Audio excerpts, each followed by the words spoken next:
এবছর 2025-এ দুর্গাষ্টমী পালন করা হবে 29শে সেপ্টেম্বর 4:32 থেকে শুরু হবে। পরের দিন 30শে সেপ্টেম্বর সন্ধে 6:06 গিয়ে শেষ হবে।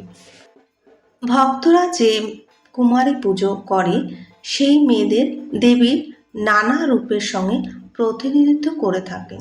কুমারিকা, ত্রিমূর্তি, কল্যাণী, রোহিণী, কালী, চণ্ডিকা, শাম্ভবী, দুর্গা এবং ভদ্রা। মেয়েদের 10 বছরের যাতে বেশি না হয় সেই মেয়েকে পুজো করা উচিত। 10 বছর মেয়েদের পুজো করলে ধন সম্পদ বৃদ্ধি হয়। 3 বছর বয়সী মেয়েদের ত্রিমূর্তি হিসেবে পুজো করা হয়। 4 বছর বয়সীকে কল্যাণী মাতা হিসেবে পুজো করা হয়, যার ফলে সুখ সমৃদ্ধি লাভ করতে পারেন। 5 বছর মেয়েদের রোহিণী হিসেবে পুজো করা যায়, তাতে ভক্তের সাফল্য লাভ হয়। 6 বছর বয়সী মেয়েদের কালিকা হিসেবে পুজো করা হয়, যাতে তাদের খ্যাতি লাভ হয়। 7 বছর মেয়েদের চণ্ডিকা হিসেবে পুজো করা হয়, যাতে ভক্তের সমৃদ্ধি লাভ হয়। 8 বছর বয়সের মেয়েদের পুজো করলে যাতে ভক্তের বীরত্ব লাভ হয়।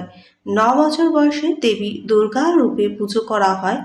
আর 10 বছর বয়সে সুভদ্রার পুজো করলে সৌভাগ্য বৃদ্ধি আসে।